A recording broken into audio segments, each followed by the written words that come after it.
I'm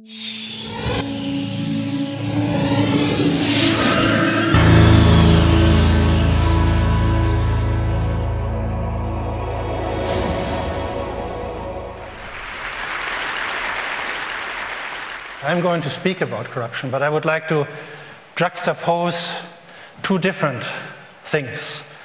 One is the large global economy, the large globalized economy.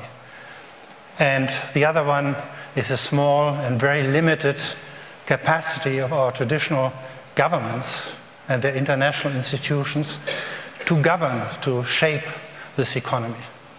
Because it is this asymmetry which creates basically failing governance.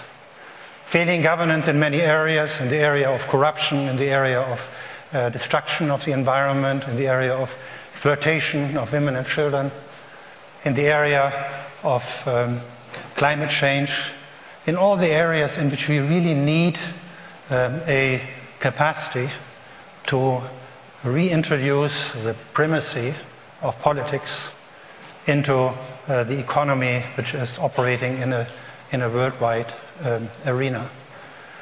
And I think corruption and the fight against corruption and the impact of corruption is probably one of the most interesting ways to illustrate what I mean with this failure of governance.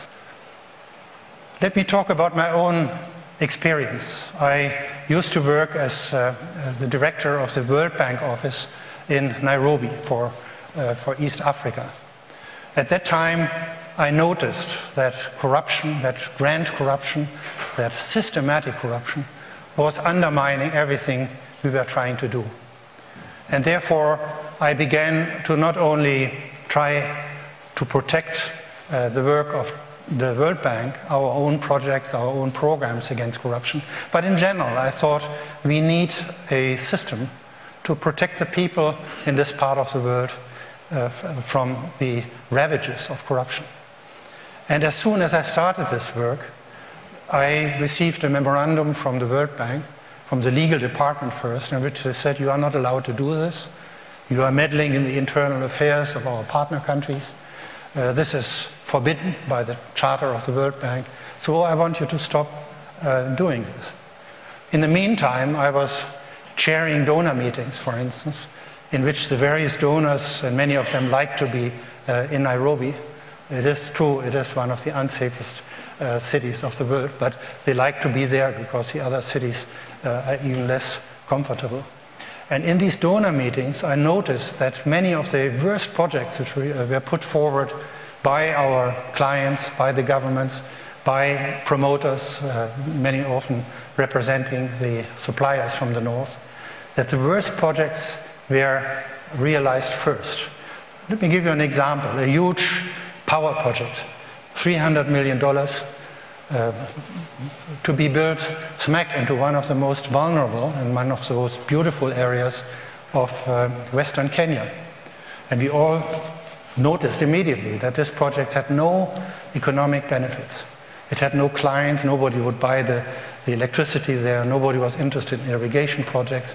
To the contrary, we knew that this project would destroy the environment, it would destroy riparian forests, which were the basis for the survival of nomadic groups, the Samburu and the Turkana in this area. So everybody knew this is not a useless project, this is an absolutely damaging, a terrible project, not to speak about the future indebtedness of the country for these hundreds of millions of dollars, and the siphoning off of the scarce resources of the economy from much more important activities like schools, like hospitals, and so on. And yet, we all rejected this project. None of the donors was willing to have their name connected with it, and it was the first project to be implemented. The good projects, which we as donor community would take under our wings, they took years. We had to do many studies, and very often they didn't succeed. But these bad projects, which were absolutely damaging for the economy, for many generations, for the environment, for thousands of families who had to be resettled, they were suddenly put together by consortia of banks, of supplier agencies, insurance agencies like in Germany, Hermes and so on. And they came back very, very quickly, driven by an unholy alliance between the powerful elites in the countries there and the suppliers from the north. Now, these suppliers were our big companies. They were the actors of this global market, which I mentioned in the beginning. They were the Siemenses of this world, coming from France, from the UK, from Japan, from Canada, from Germany. And they were systematically driven by systematic, large-scale corruption. I mean, we are not talking about $50,000 here or $100,000 there or $1 million there.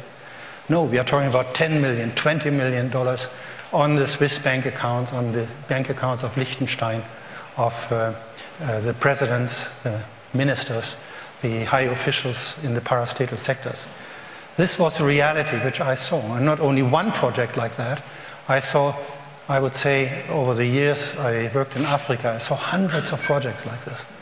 And so I became convinced that it is this systematic corruption which is perverting economic policy making in these countries, which is the main reason for the misery, for the poverty, for the conflicts, for the violence, for the desperation in many of these countries.